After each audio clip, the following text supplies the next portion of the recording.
Thank you. Good morning. So I'm Pengtao Liu. With me today on stage is Professor Gordon Dugan from Cambridge University, our co-director. So our Center for Translational Stem Cell Biology, or CTSCB, aims to use our proprietary stem cell technology for products that benefit Hong Kong's healthcare and economy.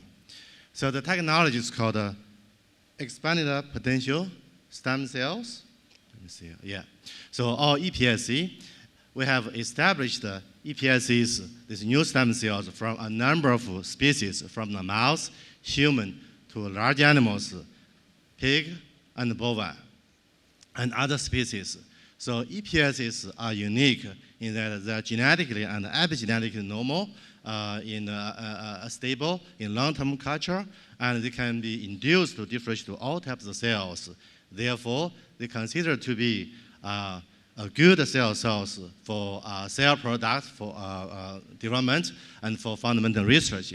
With this, we set up CTSCB with Cambridge University. So here are our senior professors from Cambridge. So as I said, our center aims to studies several areas in the health-related area. In particular, for example, drug development, anti-aging, antivirus, cancer immunotherapy. So in the last couple of years, our center has made several major scientific discoveries and technological advances. For example, we have developed next generation stem cells and also developed protocols and technology for efficient hematopoiesis, basically generating and producing immune cells from our human cells. And pulse and stem cells, drug discovery, and precision medicine. So we have actually spin out of companies. We have more in the pipeline. In the next couple of minutes, Professor Gordon Dugan and I will show two examples. Thank you. Yeah. So one of the beauties of these EPS cells is you can differentiate them to almost any human tissue. And not only do they look genetically like human tissue, but they're physiologically like human tissue. We call them close to human models. An example here is we can generate material that looks from the placenta of human, and we noticed that when we produced these cells, these trophoblast cells, STBs, that they had a lot of receptors for viruses. And so we checked to see whether or not these cells would be infectable by viruses.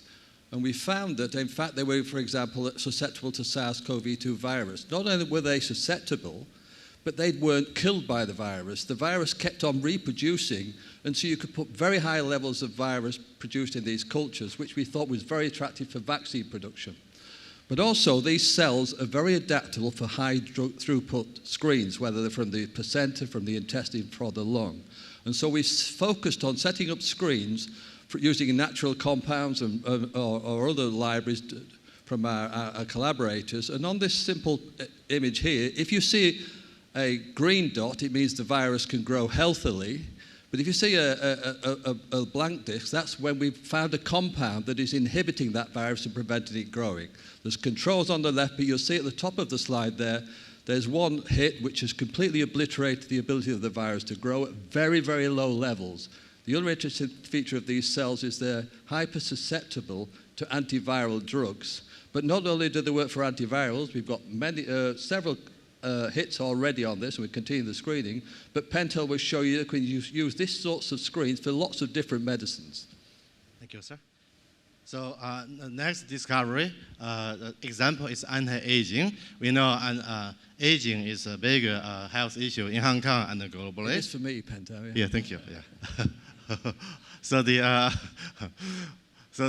Me too. So over the past decades, a number of molecular markers for aging cells have been discovered, and so we found that from our stem cells to a particular type of cells is an accelerated normal aging process. Taking advantage of this knowledge, so you can see in our drug screen platform, those green cells are old cells. In those wells that don't have those many green cells, don't have green cells, those wells have new molecules that have potent, non-toxic anti-aging compounds, molecules that we develop them into health products, health foods, and for potential clinical use in the future. So this and both platforms are the first normal human cells for this particular purpose. We have patented all these technologies, and we have many more patents to come to file. So because of time limit, so we don't have time to talk about other exciting things at the center. For example, we are working closely with the clinicians at the Queen Hospital for precision medicine. So we actually using stem cells to identify which drug is very effective, non-toxic for particular patients. So we thank ITC for the generous funding and for guidance in setting up the center and the operation, and our two parent universities. Thank you. Okay.